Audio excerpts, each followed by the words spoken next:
Lord. ప్రభువైన యేసు నామములో అందరికీ వందనములు. ఇది దేవుని వాక్యంలో నుంచి మార్కు సువార్త 9వ అధ్యాయము 41వ వచనం. మీరు క్రీస్తు వారని నా పేరిట మీకు గిన్నెడు నీళ్లు త్రాగనిచ్చువాడు తనకు రావలసిన ఫలము పోగొట్టుకున్నాడని మీతో నిశ్చయముగా చెప్తున్నాను. సోదరులారా, ఈ ఉదయకాలము ప్రభు సెలవిచ్చే మాట ఏంటంటే, యేసు ప్రభు పేరిట గిన్నెడు చల్లనీళ్ళు ఇస్తే నీ ఫలము, అంటే ఎవరైతే చల్లనీళ్ళు ఎవరైతే నీళ్ళు ఇచ్చిరో వారి ఫలము పోగొట్టుకొనరు అని చెప్పినాడు. యేసు ప్రభు ఎంత మంచి దేవుడు చూడండి. యేసు ప్రభు ఎంత ప్రేమ, యేసు ప్రభు ఎంత కరుణ, యేసు ప్రభు ఎంత వాత్సల్యత, ఎంత జాలి ఉంది చూడండి. ఆయన ఈ లోకానికి వచ్చి మనల్ని రక్షించడానికి శిలువలో ప్రాణం పెట్టడం కాదు, కానీ మన ప్రతి ఒక్క పనిని, ఆయన కొరకు చేసే ప్రతి పనిని కూడా ఆయన చూసి దానికి ప్రతిఫలం ఇవ్వడానికి ఇష్టపడుతున్నాడు.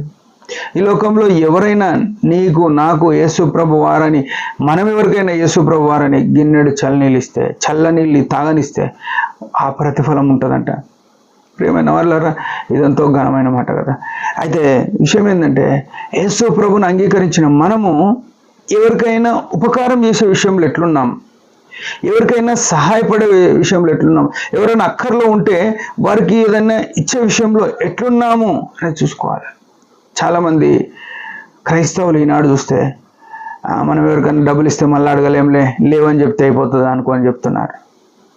అది చాలా దేవుని దృష్టిలో పాపంగా పరిగణింపబడుతుంది. ఎందుకంటే నిర్గమకాండము ఆ గ్రంథాల్లో ధర్మశాస్త్రంలో ఏం చెప్పినాడంటే, అక్కర గలవానికి అవసరమైంది ఇయ్యాలని ఉంది. యాకోబు పత్రికలో నీ సహోదరునికి వానికి అవసరమైంది ఇవ్వకుంటే ఎట్లా అంటానన్నాడు. ఒకవేళ ఇస్తే యేసుప్రభు ఏమంటాడంటే, అది నాకు ఇచ్చినట్టే. మత్తయి సువార్త 25వ అధ్యాయంలో నేను రోగినై ఉంటిని, నేను ఆకలిగానే ఉంటిని, నేను దిగంబరనై ఉంటిని, నేను చెరసాలలో ఉంటిని, నా దగ్గరికి వచ్చినారు అని అంటాడు. మనం ఈ లోకంలో ఎవరికన్నా ఇట్లాంటివి చేస్తే అవి ప్రభు లెక్కలోనికి పోతున్నాయనే విషయం మనం గుర్తుపెట్టుకోవాలి. మనం ఇతరులకు ఇవ్వకుండా అవి మన దగ్గరనే పెట్టుకుంటే అది ఒక్కటిగానే ఉంటుంది. నువ్వు డబ్బు పెట్టుకున్నా, నీళ్లు పెట్టుకున్నా, వస్త్రం పెట్టుకున్నా అవతలలోకి ఇవ్వకపోతే అది నీ దగ్గర ఒంటిగానే ఉంటుంది. కానీ అది ప్రభు చేతిలో పెడితే అది ఆశీర్వదింపబడుతుంది. ప్రభు చేతిలోనికి, అంటే ప్రభువుకు చెందిన వారికి ఇస్తే దాన్ని బట్టి మనకు రెట్టింపుగా మోయే శక్యం కానీ దీవెనలు వస్తాయి. ఇదెంత అద్భుతమైన సంగతి. ఈ విషయం విడిచిపెట్టి మనం చాలామందికి సహాయపడడానికి, అంటే నీళ్ళు ఇవ్వడం అంటే నీళ్ళు ఇచ్చేస్తాం, నీళ్ళు ఫ్రీగానే ఉంటాయి కాబట్టి నీళ్ళు ఇస్తాం. కానీ ఏవైనా మనకు మించినవి అనిపిస్తాయి కొన్ని ఇవ్వడానికి. ఎందుకులే ఇచ్చేవారు బాధపడతారు అని అనుకుంటారు. సిచ్యువేషన్ అట్లుంటుంటే ఏమో కొన్ని పరిస్థితులు, అవతల దగ్గర ఏం పరిస్థితి ఉందో తెలియదు కదా.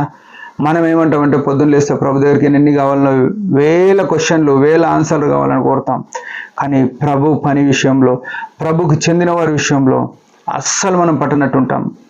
అది గుర్తుపెట్టుకోవాలి. ప్రియమైన వాళ్ళు, ఈ ప్రపంచంలో ఎంతోమంది మిషనరీలు ఈ దేశానికి వచ్చినారు. మన దేశమే కాక పలు దేశాలకు వెళ్ళి వారి ఆస్తులు అమ్ముకొని హాస్టళ్ళు, కాలేజీలు, ఆసుపత్రిలో ఎన్నో పెట్టి, ఎన్నో చారిటీల ద్వారా, ఎన్నో మిషనరీ సంస్థల ద్వారా ఈ దేశానికే కాదు ప్రపంచానికి యేసుక్రీస్తు ప్రభు కొరకు వారు అరిగిపోతూ వచ్చినారు. వారి జీవితాలు త్యాగం చేసుకున్నారు.